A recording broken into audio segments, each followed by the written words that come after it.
Saudara, pasukan penyelamat di air, Jabatan Bomba dan Penyelamat Malaysia merupakan salah satu unit elit dalam penugasan kecemasan termasuk operasi mencari dan menyelamat.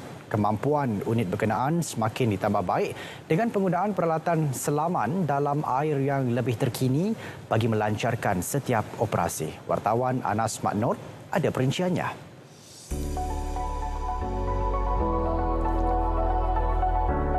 Terdapat 6 unit pasukan penyelamat di air PPDA bagi Jabatan Bomba dan Penyelamat Malaysia JBPM Johor ketika ini dengan kekuatan 50 anggota terlatih. Ia melibatkan PPDA di Balai Bomba dan Penyelamat di BP Skudai, Kluang, Muar, Mersing, Segamat Baru dan Penawar.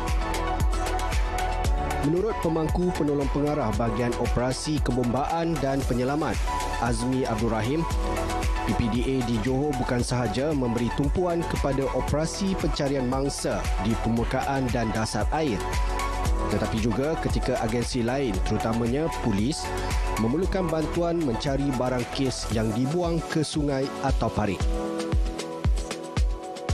Kira-kira 80 panggilan kecemasan melibatkan operasi di air diterima PPDA Johor sejak 2020 hingga 2022 dengan 98 kes kematian.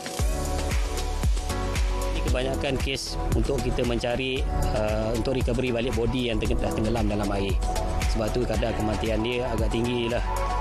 Jadi bukan sekadar kita nak menyelamatkan nyawa, walhal kita nak mencari mayat ataupun jenazah dan membawa balik pada keluarga itu pun satu sumbangan yang daripada kita rasakan satu khidmat masyarakat yang amat penting untuk ahli keluarga terutamanya yang menghadapi musibah tersebutlah. Daripada 6 unit PPDA di Johor, unit di BBP Skudai mempunyai kelengkapan sebelengkap bagi operasi mencari mangsa di dalam air. Ia menjadi salah satu daripada 4 unit di seluruh negara yang dilengkapi kemudahan alat komunikasi pada topeng menyelam dan membolehkan anggota di dalam air berhubung secara terus dengan anggota di darat ketika operasi dijalankan. Berbanding penggunaan teknik pull in line yang masih diguna pakai, peralatan untuk berkomunikasi membantu kelancaran sesuatu operasi. Walaupun kita dah ada teknologi, pull-in communication kita kekalkan. Let's say kalau berlaku kegagalan kepada kita punya com system, kita masih ada cara tarikan itu conventional system tu lah. Dan untuk latihan ni, pengkhususan ni kita akan kekalkan secara rutin, secara berkala selama 10 jam bagi setiap bulan tanpa gagal.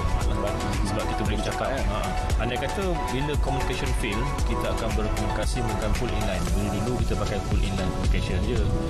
Sekarang ni kita dah lebih advance dan kita akan lebih advance lagi dengan penggunaan sistem-sistem yang terbaru. Sebab kita dalam proses untuk naik taraf kita punya pasukan selam. Keperluan anggota PPDA tidak hanya tertumpu semasa musim monsun atau tengkujuh, tetapi sepanjang tahun berikutan kebanyakan kes lemas atau orang hilang berlaku tanpa diduga. Kekerapan kes melibatkan kecemasan di air adalah di pantai, air terjun, sungai dan lombok. Kecekapan dan kebolehan setiap anggota pasukan penyelamat di air, Jabatan Bomba dan Penyelamat Negeri Johor sangat diperlukan bagi setiap operasi di air. Ditambah pula dengan kelengkapan dan juga peralatan yang baru dan juga lengkap akan memudahkan lagi setiap operasi dijalankan dengan lebih berkesan. Anas Maknor, RTM.